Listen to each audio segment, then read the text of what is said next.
नमस्कार प्यारे बच्चों, स्वागत है आप लोगों का आपके अपनी YouTube channel math by MY में। प्यारे बच्चों, मैं आज आपको बालाजी प्रकाशन का पाठ नंबर 2 बहुपद आपको पढ़ाऊंगा। उससे पहले मैं आपको बहुपद के बारे में आपको एक बेसिक जानकारी दूंगा कि हम लोग बहुपद किसे कहते हैं।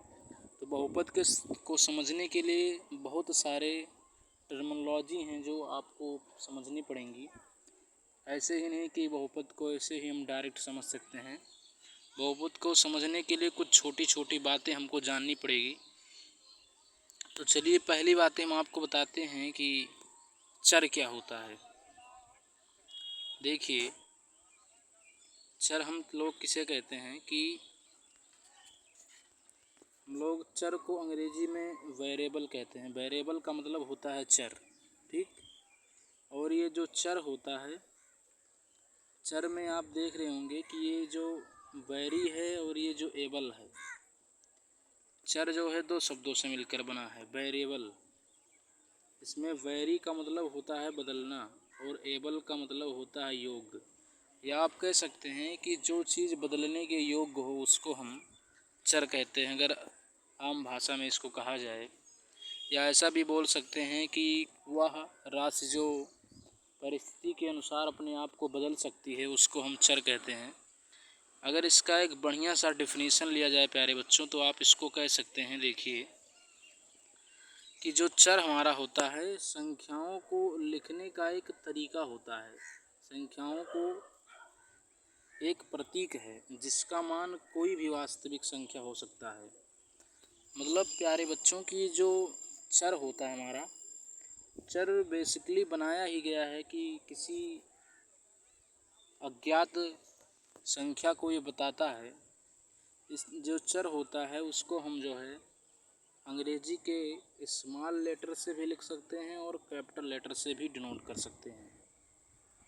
जैसे हमने यहाँ पर लिख दिया कि x प्लस 2 बराबर 5। तो यहाँ पर ये जो x है हमारा, ये चर है, ठीक। क्योंकि इसका मान हमको नहीं मालूम है कि क्या होगा। ये हमारा जो है चर है क्योंकि ये कोई भी मान ग्रहण कर सकता है। तो आम तौर पर जो चर होते हैं उनको हम अंग्रेजी के अक्षर से ही डिनोट करते हैं।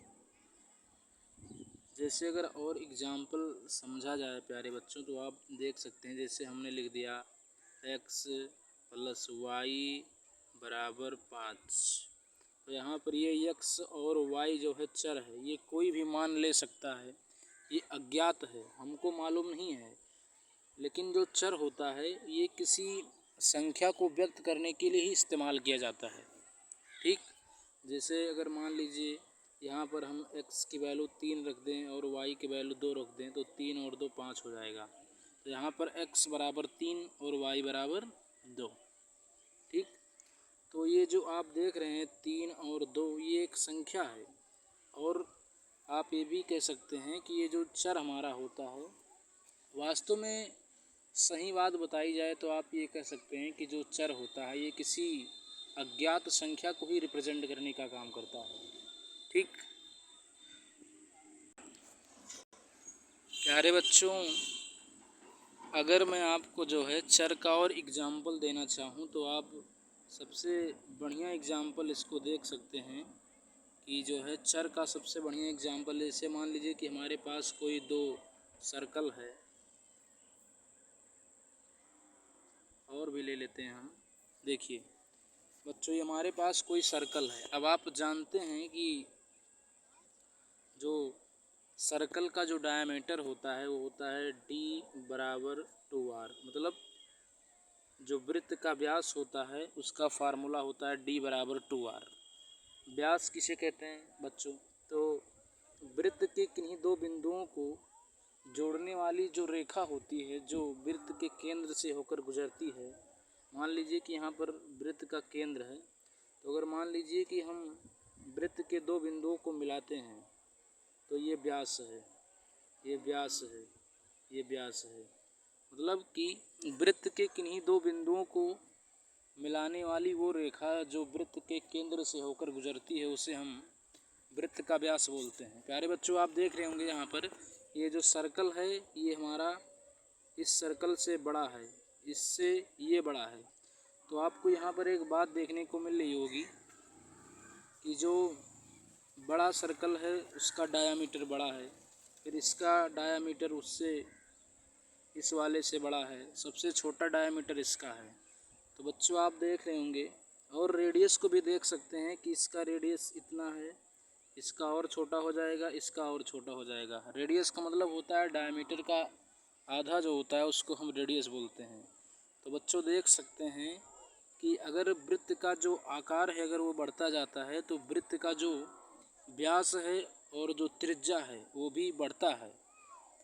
मतलब मैं क्या कह सकता हूँ कि आप ये कह सकते हैं कि जो वृत्त का व्यास है और जो त्रिज्या है ये परिस्थिति पर डिपेंड कर रहा है कि हमारा वृत्त कैसा होगा। अगर बड़ा वृत्त है तो बड़ा व्यास, छोटा वृत्त है तो उसका व्यास छोटा रहेगा, ठीक, त्रिज्या भी छोटी रहेगी। तो कहने का मतलब ये है कि यहाँ पर जो डी और आर है ये जो है परिस्थिति के अनुसार अपने आप को बदल सकता है, ठीक, जैसा कि आप देख भी रहे होंगे। तो इस डी को और इस आर को बोलते हैं कि बच्चों ये हमारा चर है, ठीक, क्योंकि अगर वृत्त का साइज घटता बढ़ता है तो इन पर फ़र्क पड़ता है। तो आप ये कह सकते हैं कि जो डी है वो आर है, वो इस दुनिया में कोई भी वैल्यू ग्रहण कर सकता है, उसकी वैल्यू हमको नहीं मालूम है। ये परिस्थिति पर डिपेंड करता है कि हमारे सामने कैसी परिस्थिति है, ठीक। लेकिन बच्चों यहाँ पर ये जो दो है ये कभी नहीं बदलेगा, ये फिक्स है। तो जो चीज़ें फिक्स होती हैं जो कभी नहीं बदलती हैं उसको हम अचर बोलते हैं। तो आप इसको अचर बोल सकते हैं बच्चों, ठीक। उम्मीद है बच्चों कि आप लोगों ने इसको बेहतरीन तरीके से समझा होगा। आगे चलते हैं, आगे हम आपको बताते हैं अचर के बारे में कि अचर हम लोग किसे कहते हैं। अब बच्चों जो अचर होता है वो चर का जस्ट उल्टा होता है। जैसे चर जो है बदलता है, लेकिन जो अचर होता है वो कभी नहीं बदलता, वो फिक्स रहता है। तो यहीं पर हमने एक डिफिनीशन आपको देना चाहा है कि बीजगणित में एक संख्या अचर भी हो सकती है। आप कह सकते हैं बीजगणित में एक संख्या अचर है। कोई भी संख्या अगर आप अलजेब्रा में लिख देंगे तो हमारा एक अचर हो जाएगा। जैसे मान ले हमने 2 लिख दिया, 2 एक अचर है। 3 आपने लिख दिया, 3 अचर है। 4 लिख दिया, 4 अचर है। कोई भी संख्या अगर आप लिख देंगे तो हमारी वो अचर मानी जाएगी, ठीक। या कभी कभी होता क्या है बच्चों कि अचर को भी हम अंग्रेजी अक्षर से यानी ABCZ से भी व्यक्त कर सकते हैं, बशर्ते एक फ़र्क होगा कि अगर हम ABCZ से इसको इंडिकेट करेंगे तो वो एक निश्चित संख्या को रिप्रेजेंट करेगा, मतलब इसका मान जो है फिक्स होगा। जैसे आप जानते हैं कि जो पाई होता है, पाई का मान 22/7 होता है, ठीक, मेंसुरेशन में आपने इसको पढ़ा भी होगा। तो देखिए 22/7 फिक्स है, ये हमारा कांस्टेंट माना जाएगा, इसको हम अचर बोलेंगे। तो ज़रूरी नहीं है बच्चों कि जो कोई अक्षर लिखा हो तो वो ही अचर माना जाएगा, कोई जो है अक्षर भी हो सकता है।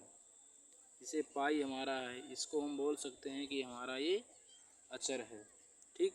तो मैंने यहाँ पर आपको एक एग्जाम्पल दिया बच्चों की सभी वास्तविक संख्या, इस दुनिया में कोई भी आप वास्तविक संख्या ले लेंगे या आप काल्पनिक संख्या भी ले सकते हैं, उससे कोई प्रॉब्लम नहीं है अपने को। तो जो कोई भी वास्तविक संख्या होती है वो हमारी अचर होती है। अब जानते हैं कि वास्तविक संख्या में क्या क्या आता है। तो हमारा आता है natural number, whole number, integer आता है, हमारा रेशनल नंबर आता है, इर्रेशनल नंबर आता है बच्चों, ठीक।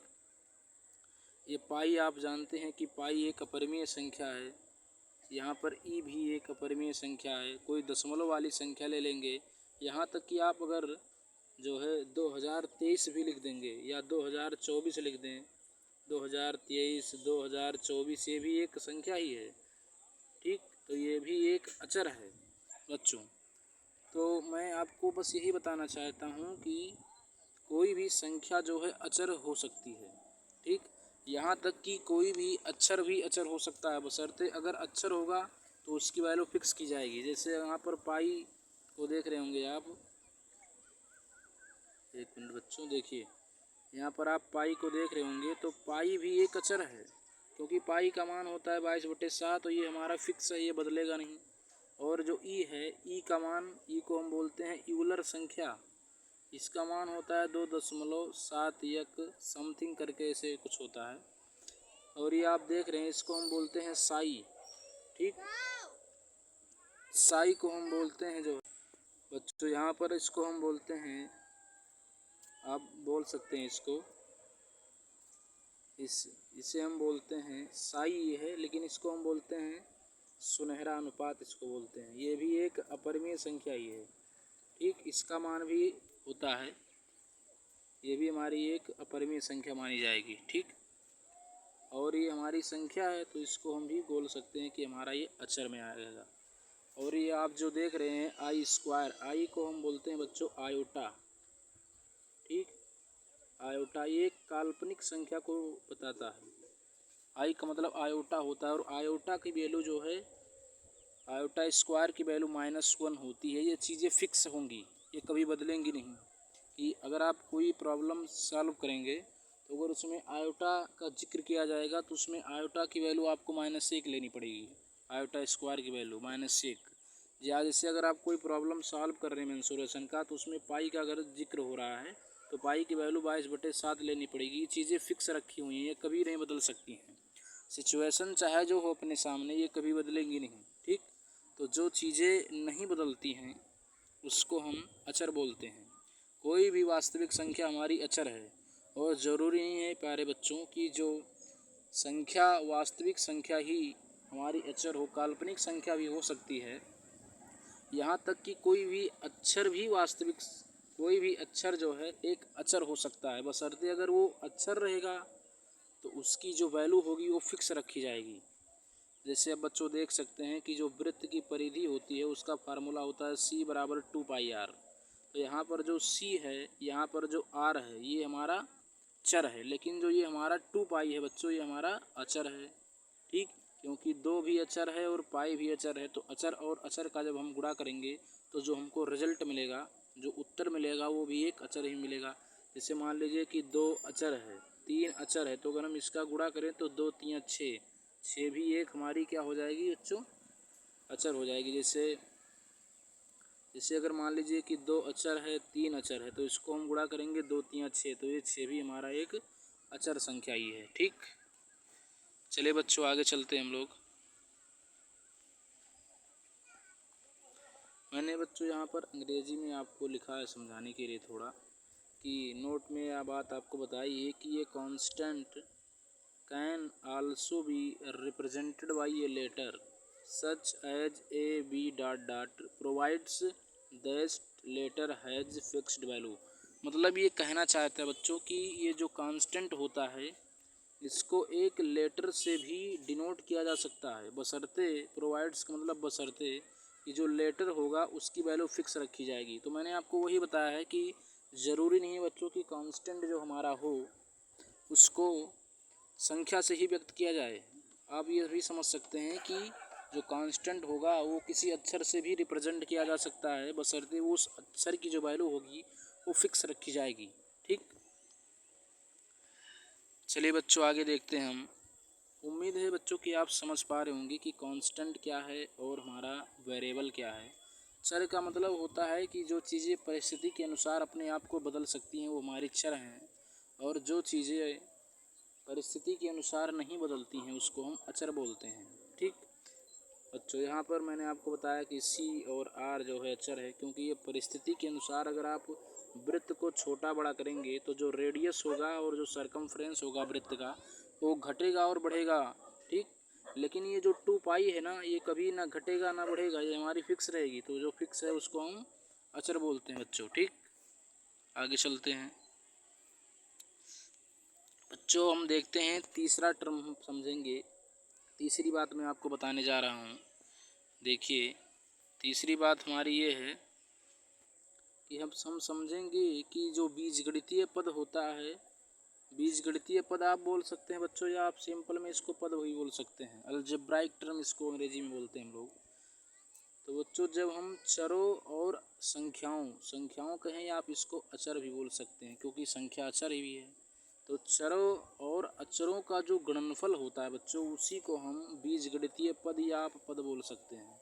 मतलब कि अगर मान लीजिए कि हमारा जो यक्स है, आप जानते हैं कि ये चर है। अगर हमने 3 ले लिया तो 3 जो है अचर है, तो 3 का अगर यक्स में हम गुणा करवाएंगे तो बच्चों मिल जाएगा 3x। तो ये जो 3x आया हुआ है, इसी को हम बोलते हैं कि ये हमारा बीजगणितीय पद है। ठीक बच्चों, चर और अचर का जब हम गुणा करेंगे तो जो हमको उत्तर मिलेगा उसी को हम बीजगणितीय पद बोलेंगे। जैसे मान लीजिए कि हमारे पास जड़ है, चर, जड़ जो है चर है, और मान लीजिए कि हमने ले लिया 10, तो 10 का अगर हम जड़ में गुणा करवाएंगे तो हमको मिल जाएगा 10 जड़। तो ये जो 10 जड़ हमको आया हुआ है, ये हमारा एक बीजगणितीय पद है। ठीक बच्चों, यहाँ तक मैं अगर कोई भी संख्या लिख दूँ, 3 लिख दूँ, तो ये भी एक हमारा बीजगणितीय पद है। अब आप सोच रहे होंगे कि इसमें तो चर है ही नहीं, तो देखिए इसको ऐसा भी लिखा जा सकता है 3 गुणे x की पावर 0, क्योंकि आप जानते हैं कि किसी भी संख्या पर घात 0 हो तो उसका मान 1 होता है। तो ये फिर हो जाएगा घूम घुमा के फिर आप वहीं पहुंच जाएंगे। 3 गुणे x की पावर 0 का मतलब 1, तो 3 एकम 3। तो इसका मतलब ये समझ सकते हैं कि कोई भी संख्या अगर आप लिख देंगे तो भी एक बीजगणितीय पद ही माना जाएगा। ठीक, चलिए बच्चों आगे चलते हैं हम लोग। मैंने आपको कुछ एग्जाम्पल यहाँ पर दिया हुआ है। देखिए 3x एक बीजगणितीय पद है, 3x³ एक बीजगणितीय पद है, 12x एक बीजगणितीय पद है, क्योंकि 12 अचर है, x चर है। 3 यहाँ पर अचर है और x जो है चर है। 3 अचर है, x³ जो है चर है। बच्चों यहाँ पर देखिए ये तो 3 है, ये हमारा अचर है, x² और y जो है ये हमारा जो है चर है। ऐसे आप देख सकते हैं कि जो यक्स है हमारा, यक्स भी एक हमारा बीजगणितीय पद है, क्योंकि आप यक्स को लिख सकते हैं यक्स गुणे 1, और 1 जो है हमारा एक कांस्टेंट है, और जो यक्स हमारा वेरिएबल है, मतलब चर और अचर का गुणा किया गया है। तो यानी कि यक्स को भी हम बीजगणितीय पद बोल सकते हैं।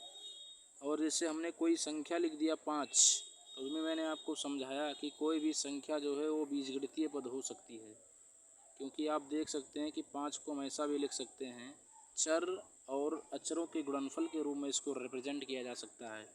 तो बच्चों यहाँ से एक बात आप ये समझ पाए होंगे कि ज़रूरी नहीं है कि आपको ये दिखे कि चर और अचर का गुणा करके ही बीजगणितीय पद को जनरेट किया गया है।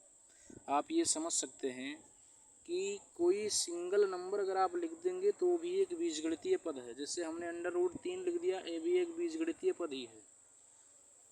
तो बच्चों, जो बीजगणितीय पद होता है वो अचरों का भी गुणनफल हो सकता है। जैसे 5 और 2 लिख दिया हमने, तो इसको आप ऐसा भी लिख सकते हैं 5 गुणे 2 गुणे x के पावर 0। यहाँ पर देखिए ये हमारा चर है और ये 5 गुणे 2 जो है अचर है। तो जो बीजगणितीय पद होता है वो एक सिंगल नंबर भी हो सकता है, 2 नंबरों का गुणनफल भी हो सकता है बच्चों। ऐसा भी हो सकता है कि चर और अचर का भी गुणनफल हो सकता है। ठीक, और ऐसा भी हो सकता है, ऐसा भी हमारे सामने देखो मिल सकता है कि जो है चर और चर ही गुणा करके लिखा गया हो। जैसे यक्स गुणे यक्स, तो आप जानते हैं इसको हम ऐसा भी लिख सकते हैं यक्स गुणे 1। तो देखिए ये हमारा चर है और ये हमारा अचर है, तो यानी कि ये भी जो हमारा आएगा x², ये भी एक हमारा एक बीजगणितीय पद होगा। ठीक, तो बच्चों यहाँ से मैंने आपको 3 बातें बताई हुई हैं, चर के बारे में, अचर के बारे में और बीजगणितीय पद के बारे में। अगले के वीडियो में हम बच्चों आपको कुछ बीजगणितीय व्यंजक के बारे में आपको बताएंगे, अलजेब्राइक एक्सप्रेशन के बारे में। उसके जस्ट बाद हम आपको पॉलिनोमियल के बारे में आपको इंट्रोड्यूस करवाएंगे कि पॉलिनोमियल किसे कहते हैं, पॉलिनोमियल क्या है आखिर में। तो बच्चों आज की जो वीडियो है मैं आप से बस यहीं फिनिश करना चाहता हूँ। अगले वीडियो में हम इसके बारे में और भी अच्छी जानकारी हासिल करेंगे। बच्चों यहाँ पर मैं आपको एक बेसिक जानकारी इसलिए प्रदान कर रहा हूँ कि ताकि मैं अगर इसके प्रॉब्लम को करूँ तो आपको एक बेसिक जानकारी मिले और आप इसको अच्छी प्रकार से समझें, ताकि जब मैं इसके प्रॉब्लम को करवाऊँ, पॉलिनॉमियल का जो प्रॉब्लम होगा, इसके अभ्यास प्रश्नावली भी मैं आपको करवाऊँगा, तो उसके बारे में आपको पहले बेसिक जानकारी करवा रहा हूँ कि आपको कोई दिक्कत ना आए। ठीक, चलिए बच्चों, मिलते हैं अगले वीडियो में। Thank you for watching.